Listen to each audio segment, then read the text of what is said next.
We're 5 members of the San Francisco Symphony, and are so pleased to step out from our traditional roles and come together as chamber music colleagues for this unique concert on March 6th.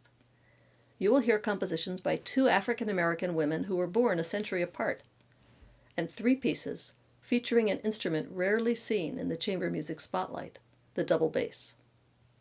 On the program is a Rossini quartet, the 5 Folksongs in Counterpoint by Florence Price, Jessie Montgomery's effervescent piece called Strum, and Antonine Devoršak's beloved string quintet. I'll give a little background for each of the pieces. First up, Jokino Rossini's 6 string sonatas, as he called them, are his earliest known works, written at the ripe old age of 12. At the time, he was staying at the home of an amateur double bass player, who was undoubtedly the inspiration for these compositions, which can be played either by 2 violins, cello and bass, or as we will do, violin, viola, cello, and bass. Rossini had been playing chamber music with a group of friends and needed some music so his bass player host could join in. He is quoted as saying that these sonatas were composed and copied by me in 3 days and performed in a doggish way by the bass player Triosi, the Morini brothers, and the second violin by myself, who was, to tell the truth, the least doggish. The string sonata in C major, which we're playing to open the program, is filled with fun and operatic drama, a good predictor of the humor and expressive melodic writing that is heard throughout his later compositions. The piece is intended as a sparkling, virtuosic entertainment. The next piece on the program is 5 Folksongs in Counterpoint by Florence Price. Born in Little Rock, Arkansas in 1887, she was an African-American composer, and much like Rossini was a child prodigy who gave her first piano recital at age 4 and published her first composition by age 11. At that time in America, it was difficult for a black woman to pursue a career in classical music, and when she applied to colleges, her mother suggested she state her heritage as Mexican to have a better chance of acceptance. She graduated from the New England Conservatory of Music in 1906 with a double major in piano and composition, and spent most of her professional life in Chicago, performing, teaching, and composing. As a working freelance musician, Florence Price held a range of jobs, including writing music for commercials on the radio and accompanying silent films in movie theaters.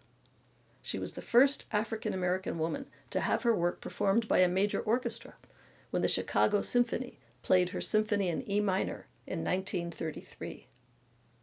Nevertheless, many doors were closed to her because of the color of her skin. We're very pleased to open one of those doors in this performance of her marvelous string quartet, which she titled 5 Folksongs in Counterpoint. She uses 5 popular songs that reflect her African-American heritage and Southern roots as the basis for each movement. They are Calvary, O my darlin' Clementine, Drink to Me with Thine Own Eyes, Shortening Bread, and Swing Low, Sweet Chariot. But it's actually in the counterpoint, which is all the other stuff that's going on while the songs are playing, where Florence Price really shines. She learned a great deal from that master of counterpoint, Johann Sebastian Bach. And you'll also hear the influence of other masters, such as Claude Debussy, George Gershwin, and the composer of our final piece on the program, Antonine Devorsak. Yet what emerges in the 5 Folksongs is a style all her own. Her rich and varied composition alternates a tender simplicity with intense emotional sections and is full of surprises. Jessie Montgomery, who wrote our next piece, is an acclaimed African-American composer, violinist, and educator who was born in Manhattan's Lower East Side in 1981. A graduate of the Juilliard School and Princeton University, her compositions interweave classical music with elements of the 21st century American sound and experience. She's a recipient of the ASCAP Foundation Leonard Bernstein Award and has been commissioned to write music for American Composers Orchestra, Chamber Music America, and the Sphinx Organization. She's currently composer in residence with the Chicago Symphony, the very orchestra that gave Florence Price her first major exposure. Jessie writes about what music means to her, saying, "Music is my connection to the world.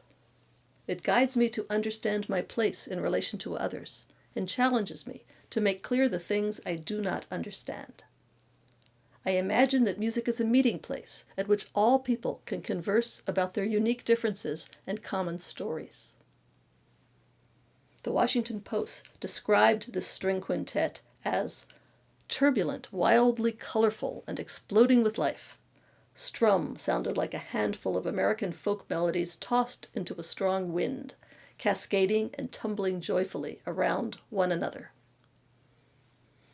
The composer adds her own insight in her notes to the performers, which helps provide a larger context for listeners as well. She says, "The voicing is often spread wide over the ensemble, giving the music an expansive quality of sound. Within Strum, I utilized texture motives, layers of rhythmic or harmonic ostinato, that's things that repeat, that string together to form a bed of sound for melodies to weave in and out. The strumming pizzicato serves as a texture motive and the primary driving rhythmic underpinning of the piece. Drawing on American folk idioms and the spirit of dance and movement, the piece has a kind of narrative that begins with fleeting nostalgia and transforms into ecstatic celebration." After intermission, we will play the String Quintet by Antonine Devorsak, another composer who combined populist folk elements with classical forms.